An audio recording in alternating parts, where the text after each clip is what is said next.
Opinion Operation Sindoor, a triumph politicist, not celebrated. The Operation Sindoor debate in Parliament was very disappointing. The impression conveyed was that Indian politicians, desperate to take over the reins in Delhi, were speaking through their hats, without a clue about the basics of military strategy and largely unaware of what transpired in those few days of operations between India and Pakistan. Even school children would have had better knowledge than most of them. It appeared that their intent was to discredit the armed forces for conducting a successful operation without major loss of military lives on our side and avoiding collateral damage across the border. Negativity was visible throughout the debate.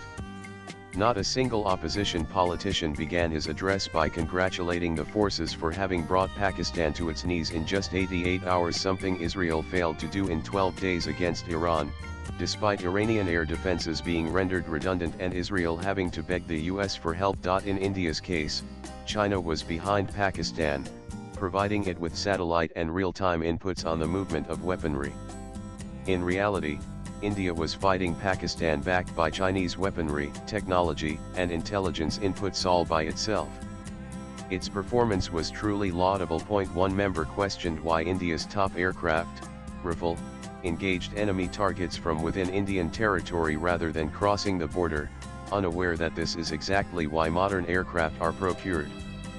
His remarks displayed that he had no clue about air operations but had to speak to impress his party leader, even at the cost of displaying ignorance.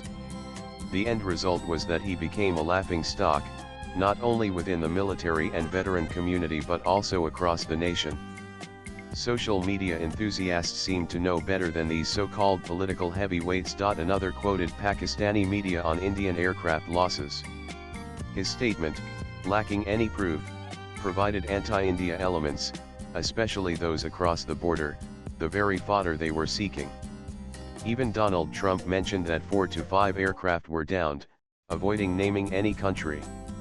It was a desperate Pakistan that twisted Trump's statement to imply India.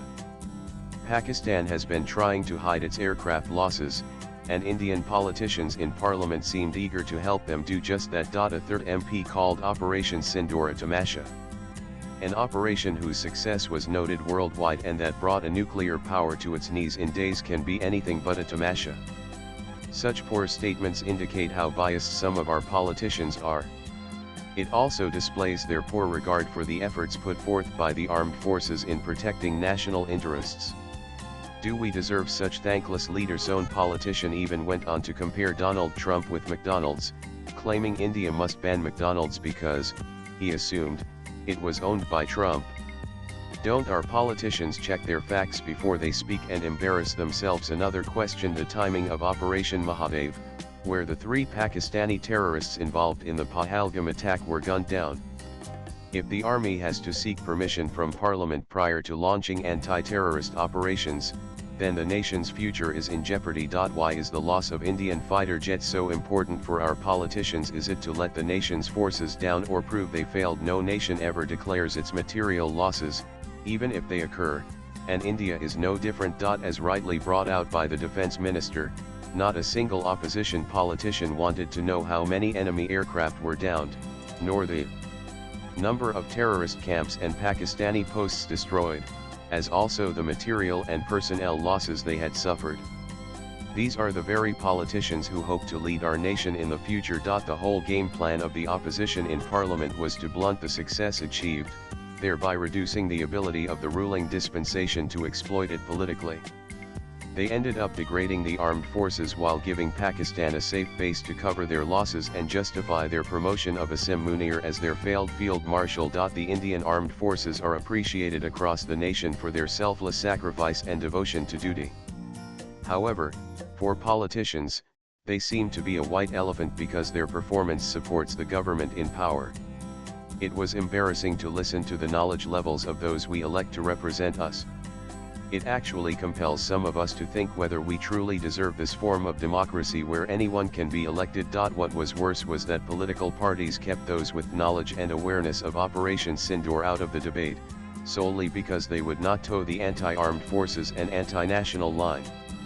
It only highlighted that political parties had an agenda of announcing to the world that India's armed forces had failed, and that too publicly in parliament, whose proceedings are globally observed. Every political party in the country has former military officers in their ranks.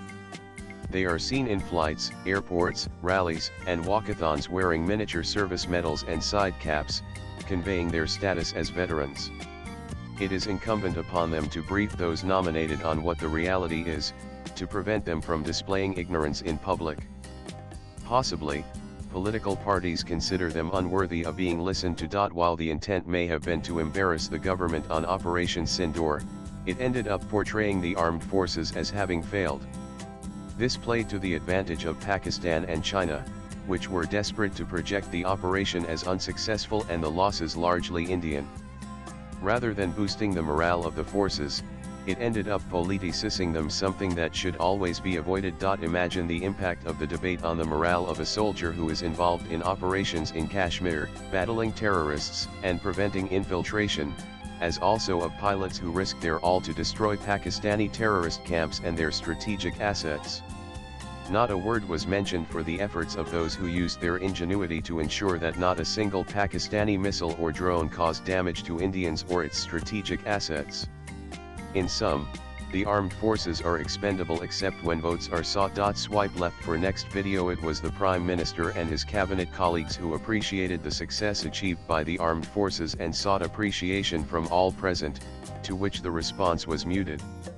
While the national public respects the soldier, some politicians mock him and his efforts. A glance at social media indicates how the Indian public viewed the parliament debate and what their opinion of our so-called high-flying leaders is. The author is a former Indian Army officer, strategic analyst, and columnist. Views expressed in the above piece are personal and solely those of the author. They do not necessarily reflect News 18's views. Latest blogs.